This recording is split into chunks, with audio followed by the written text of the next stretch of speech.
In 2006, we lost Ronnie Sox of the famous Sox and Martin racing team.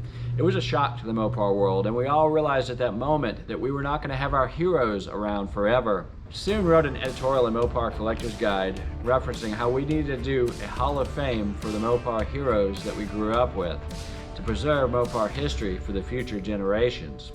As the years went by, I ran into a good friend of mine, Jim Kramer, at a show, and he asked me when I was going to do a Mopar Hall of Fame. I must have looked at him with a yeah right look in my eyes. He proceeded to say, "If you don't do it, no one else will." In my heart of hearts, I knew he was right, so in 2011 I began lining up sponsors and critical people to help me pull something together that the entire Mopar community could be proud of.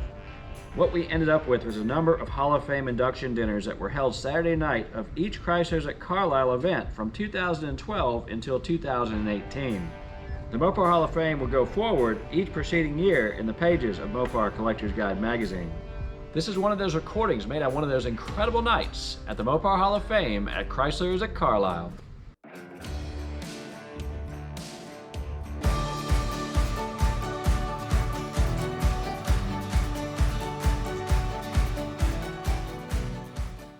Thank you, Herb. The Cotton Owens family wishes to thank everyone involved in this endeavor and wishes to thank all the fans that have supported Cotton and the teams throughout the years. They would like to be here, but just 59 days ago, less than a month ago, we buried Cotton.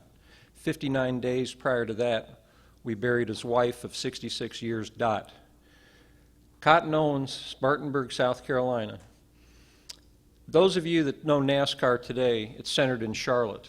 In the 50s, Spartanburg was the center of all circle racing activity. There were more race car shops in Spartanburg than there are in Charlotte today. That last picture of Dot up there, I'm going to digress just for a second. There's a quote in Buddy Baker's book that if you drove for Cotton, you drove for Dot also. It's like Diane was talking about Ronnie, Herb's talked about it with support from Marie, everybody. It's a family deal. Cotton started out, had a ninth grade education, went one day in the ninth grade, quit school, went to work in a salvage yard. Started racing cars, playing around. This is the north turn at Daytona on the old beach course, 37 Plymouth, Jan's Pistons, Chet Herbert roller cam, 4 Strombergs on a Y-end intake manifold, qualify on alcohol, race on gasoline. These were tough cars. There's the engine that was in that car. That still sits in Cotton's shop today. This picture of Cotton, his brother Ralph, and his son Donnie sitting in the car. Just one of the cars they ran. He ran pretty much 37 Plymouth Dodges, whatever you could find at the salvage yards. Cotton won over 200 races in the modifieds. More people knew Cotton as a modified driver than in what they refer to the modern era as a car owner. And a lot of people didn't even know Cotton Owens drove cars. He had 39 wins. He sat on the pole. As a car owner, he had 41 wins and 38 poles. But as a driver in Cup, he had 9 wins. This picture that's showing right now, it looks like it's kind of been written on and everything. That signature at the bottom is Joe Littlejohn, 1947. Joe Littlejohn was one of the major promoters in the South of stock car racing from Spartanburg, and again, that was the center of all racing. In 1957, Bunky Knudsen came down to Daytona Beach with 2 Pontiacs. Pontiac had never won a NASCAR race ever. They put Banjo Matthews in one car, Cotton Owens in the other. Banjo sat on the pole, Cotton won the race. It's the first time Pontiac had ever won a NASCAR race. Cotton was with Pontiac for a few years, and then in 1962, Gail Porter came and visited Cotton's shop and said, hey, we're kind of cranking performance up at Dodge and would like to do some things. This is a picture of Cotton accepting the trophy that he never did receive. Bill France kept it. That's Harley Earl, Ray Nichols, Cotton, and let's see, who else in there? That's Bill France on the right side. And that trophy today carries everyone's name that wins the Daytona race. And today you get a reproduction of the trophy to take home if you win the race, except for Cotton. And France has never cut loose with a reproduction for the Owens family. This was after one of the wins at one of the races later on. You see Donnie's grown up a little bit. He doesn't look real happy there, but Cotton won the race, so things were good. Ralph Earnhardt drove for Cotton Owens. David Pearson, right there, drove for Cotton Owens. Buddy Baker drove for Cotton Owens. Al Unser Sr. drove for Cotton Owens. Mario Andretti, Junior Johnson, Charlie Glotzback, Marvin Ponch, Fireball Roberts, Bobby Allison, Dick Brooks, Billy Wade, Sam McQuagg, and Pete Hamilton. This picture right there you're seeing, that's the last race Cotton drove. Now, Cotton was injured very severely in the 50s, driving a dirt car. And I believe it was the old Charlotte Fairgrounds track. He'd coming off the second corner. Car was cocked sideways, as always, which is the way Cotton drove it. Matter of fact, when he drove at Daytona on the old beach course, most people, they get in the corner and they start cranking the car around and getting the rear end squared up under them so they can get through two and then come out on the other side. Cotton would pitch the car going down the straightaway. Before he got to the end of the straightaway, he would have the car sideways, and then it was just gas it and go through the corner. Nobody could drive at the beach like Cotton did, and that's why Bunky Knudsen hired him and put him into, the Cup for the first time, Cup races for the first time. The 64 Dodges, he'd retired from racing for a while because, again, at Charlotte Fairgrounds, there was a car that had wrecked, and like a lot of dirt tracks, not a lot of security, and everybody ran out onto the racetrack to get the driver out of the car, and Cotton's coming off a 4, happened right in front of the grandstands. And when you're in the corner, you can't see what's going on in the straightaway. He comes off a 4, looks ahead, and he sees all these people in the middle of the racetrack with this car that's just standing still. And he had two choices, either hit them, hurt a lot of people, or drive through the fence. And he took the fence. He was in the hospital for a long time. He caved in the left side of his face, had eye injuries, and he had double vision from that time on. But he still drove occasionally. One day at the shop in '64, Pearson was starting to get a little cocky. So they were loaded up. They were going to a race up in Richmond. And Cotton said, pull out the other transporter. And they loaded the 5 car on the transporter. Cotton got in it, qualified about 4th or 5th, I think. Pearson qualified 2nd. Green flag drops. Pearson takes off. Pearson figures the only way he's going to beat Cotton's to win the race. So Pearson's out there running as hard as he can. Cotton's just biding his time. Pretty soon, Pearson burns the car up. Here comes Cotton. Cotton won the race. And that was the last race Cotton drove. Now, there he is taking the checker at Richmond. That's the 5 car there. Cotton always had immaculate equipment, whether it was a dirt car, pavement car, or even when his grandson started racing on dirt. He was on the cover of Stock Car Racing 4 different times because his cars were immaculate. And he always supported the corporation. When he ran Dodges, they were red and white or all red, and when he ran Plymouths, they were blue. Always supported the corporate cars. What do we have here? Okay, that's, yeah, that's a Ray Fox car. I'm not sure why we've, okay. There we go, there's Pearson, and I think that's 62 Dodge. That was the first Dodge that Cotton had, and he loved the car. He said it was one of the best dirt cars ever. And think about 62 Dodge styling, all the contours and the body panels. He said you could bounce that car off the wall and it would still track straight. They never bent the car, even though they'd tear up sheet metal, never could bend the car, and that was before they had all the cages in them now for stiffening. When NASCAR said stock cars back then, they even had the stock seats in them. Sometimes they'd take the back off the passenger side and just have the back on the driver's seat, but they were stock cars back then. Then things started changing. Cotton also loved trucks. He always had nice trucks, nice transporters. It was kind of a hobby of his. He was always playing with trucks. If it wasn't race cars, it was trucks. And that was Clyde. They named their trucks. I don't think they ever left anybody on the side of the road, but before, a lot of stuff happens going to California when you're racing in California from back east, and a lot of stuff crossing that desert because usually it's night because you run 24/7 to get to the race. One of the guys in the shop put a car horn on the right rear corner of the transporter, wired it up through the chassis, and put a little switch in the shotgun seat.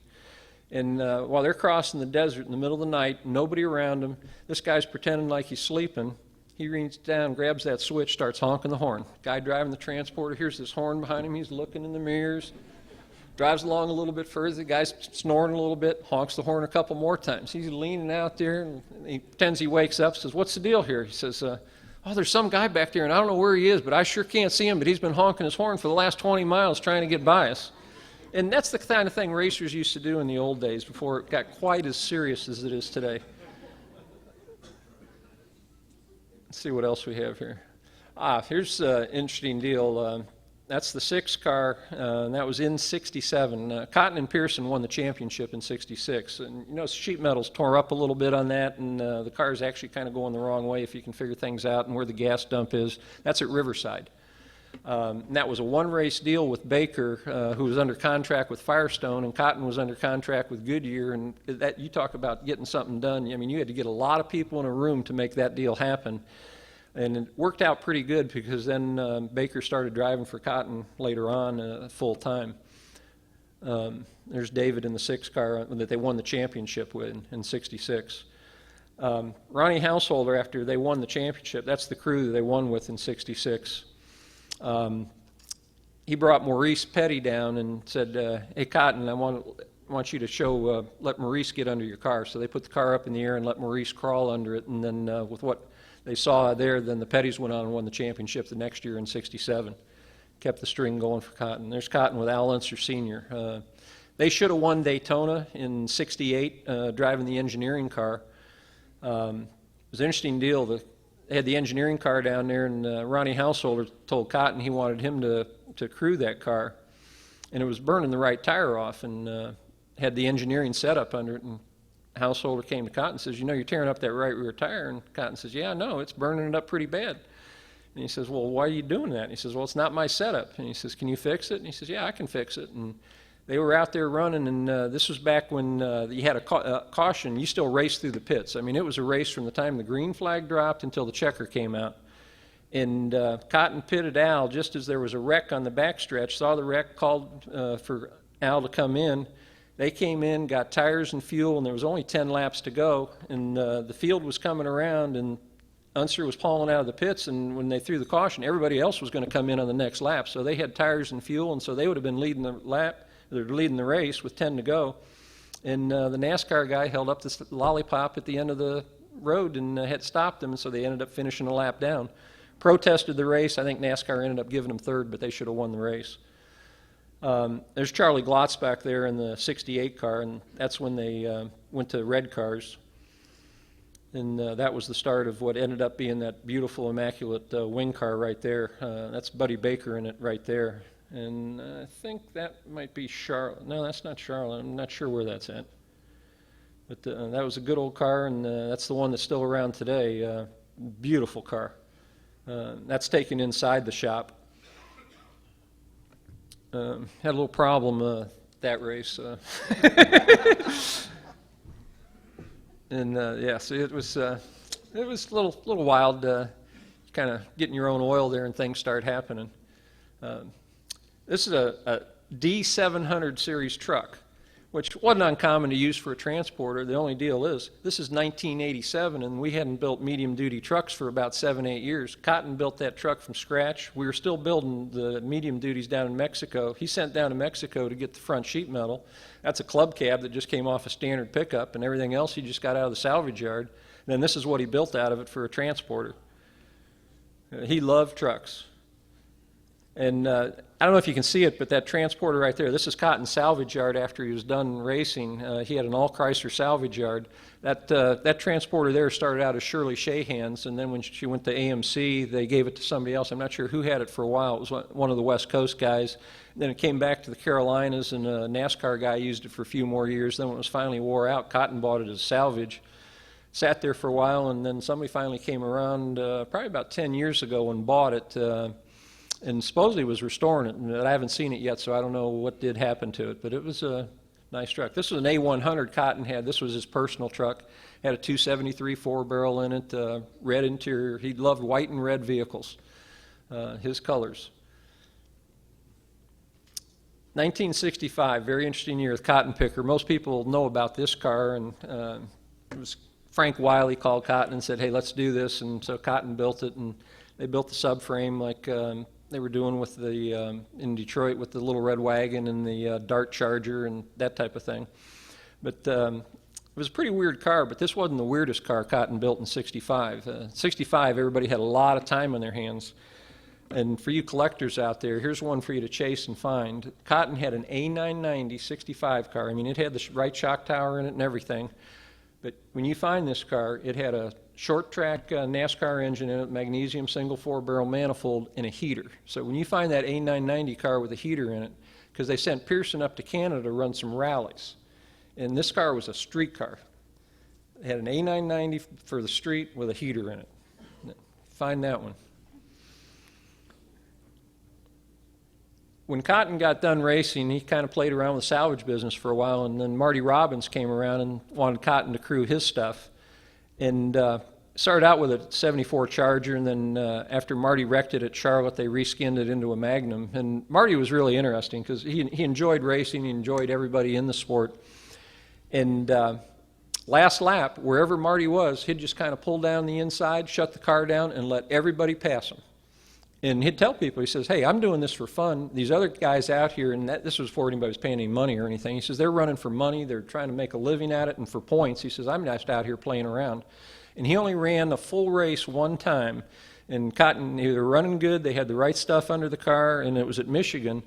And every lap, Marty was getting lower in the seat. And by the final lap, you could barely see Marty over the side of the car. He was sunk so far down in the seat, but he ran fourth that day.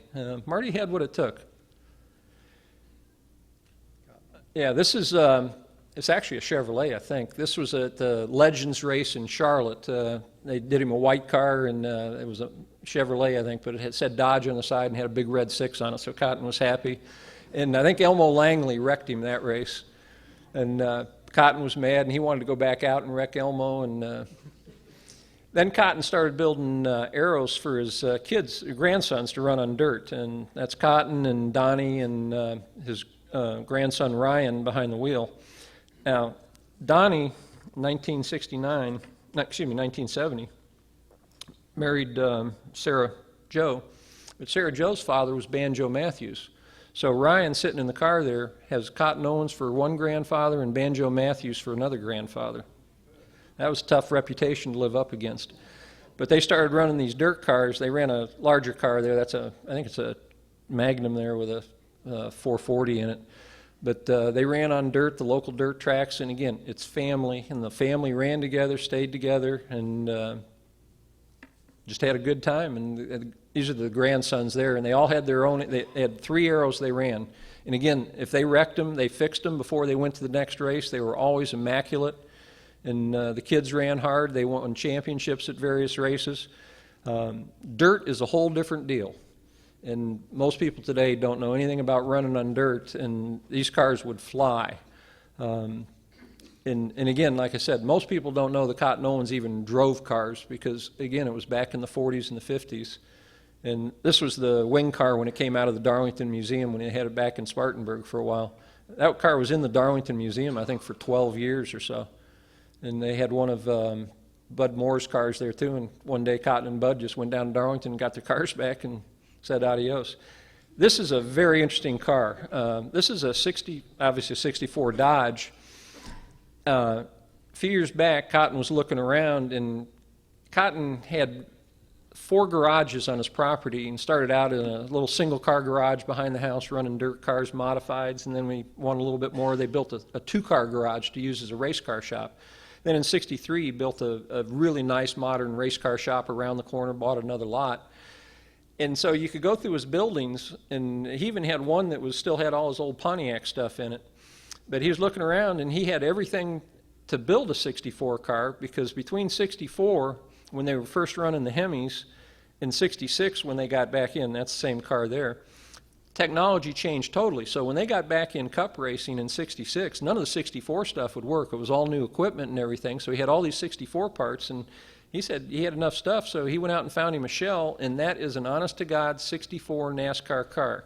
The tubing is modern. The cage is about like they built it in '64, Only Cotton really enjoyed when about the only time he'd relax, because he'd never take a vacation.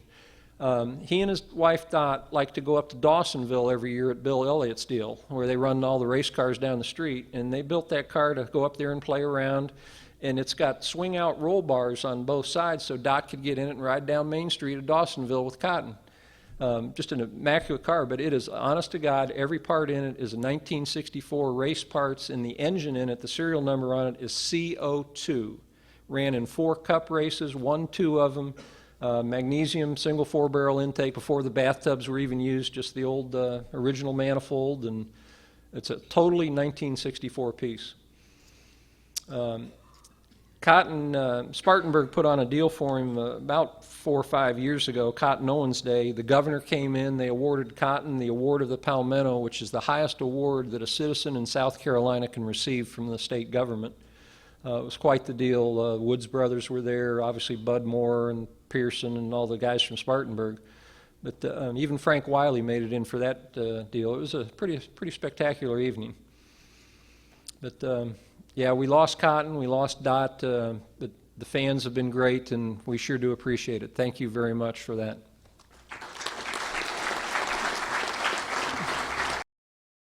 If you like this video, please smash the like button, and if you want to see more videos like this one online, hit the subscribe to Mopar TV button. It's totally free.